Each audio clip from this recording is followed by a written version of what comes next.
नमस्कार, मैं हूं आपके साथ रोहित। पैगंबर का विवाद थमने का नाम नहीं ले रहा है। जुमे की नमाज के बाद देश के कई हिस्सों में उपद्रवियों ने पत्थरबाजी की, जिसके बाद पुलिस एक्शन में आई और पत्थर चलाने वालों को गिरफ्तार कर जेल भेज दिया गया। इसी बीच अंतर्राष्ट्रीय स्तर पर भारत के खिलाफ मुस्लिम देश एक्शन ले रहे हैं और एक साथ कई देशों ने भारत के राजदूत को बुलाकर विरोध जताया। उसके बाद भारत ने जवाब दिया और पैगंबर पर विवाद खड़ा करने वालों का जवाब दिया गया और कहा कि पैगंबर पर बोलने वाले फ्रिंज एलिमेंट हैं और इनका बयान भारत का बयान नहीं हो सकता। उसके बाद भी खाड़ी देश विरोध करते रहे, लेकिन भारत ने सहनशीलता जारी रखी और चुपचाप तमाशा देखता रहा। उसके बाद जब बारी आई तो भारत ने ऐसा किया कि ईरान भौचक्का रह गया। जी हां, पैगंबर विवाद के बाद ईरानी विदेश मंत्री भारत दौरे पर आए और पीएम से मुलाकात की। मुलाकात सौहार्दपूर्ण माहौल में हुई और मोदी ने ट्वीट कर अपनी बात रखी। उसके बाद ईरान ने भी भारत की तारीफ की, लेकिन मास्टर स्ट्रोक मोदी का अभी बाकी था। और वो दिन पिछले दिनों तब आया जब संयुक्त राष्ट्र संघ में परमाणु निष्क्रियकरण को लेकर प्रस्ताव आया है।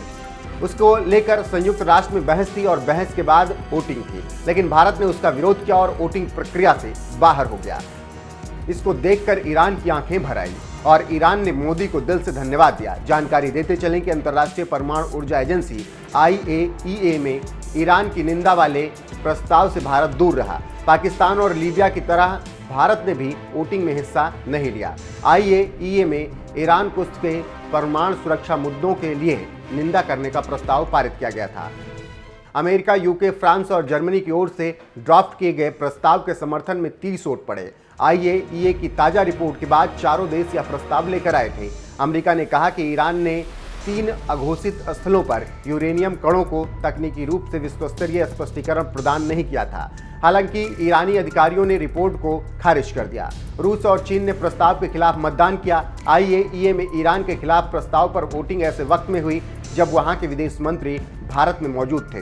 वोटिंग से दूर रहकर भारत का महत्वपूर्ण अंतर्राष्ट्रीय मुद्दों पर अमेरिका से मतभेद एक बार फिर उभर कर सामने आया।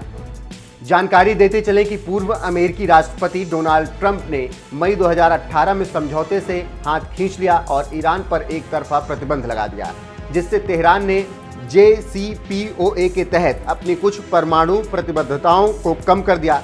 समझौते को पुनर्जीवित करने के लिए अप्रैल 2021 में ईरान और शेष JCPOA पार्टियों चीन, ब्रिटेन, फ्रांस, रूस और जर्मनी के बीच वियना में 8 दौर की बातचीत हो चुकी है और अब ये प्रस्ताव आया है। इस प्रस्ताव को देखकर तो लगता है कि अब ईरान को समझ आ गया होगा कि विवाद अपनी जगह और मदद अपनी जगह। इसीलिए ईरान को चाहिए कि वो ज़्यादा भारत के खिलाफ जहर न उगले और संबंध को आगे बेहतर बनाए। और इस घटना ने मोदी के कद को फिलहाल और बढ़ा दिया है और मोदी की नीयत को देखकर ईरान गदगद है, क्योंकि एक छोटी सी घटना को लेकर उफान पर आना ठीक नहीं है। मसले को शांतिपूर्वक हल करना सही बात होती है और ये बात ईरान को भारत ने अच्छी तरीके से समझा दिया है।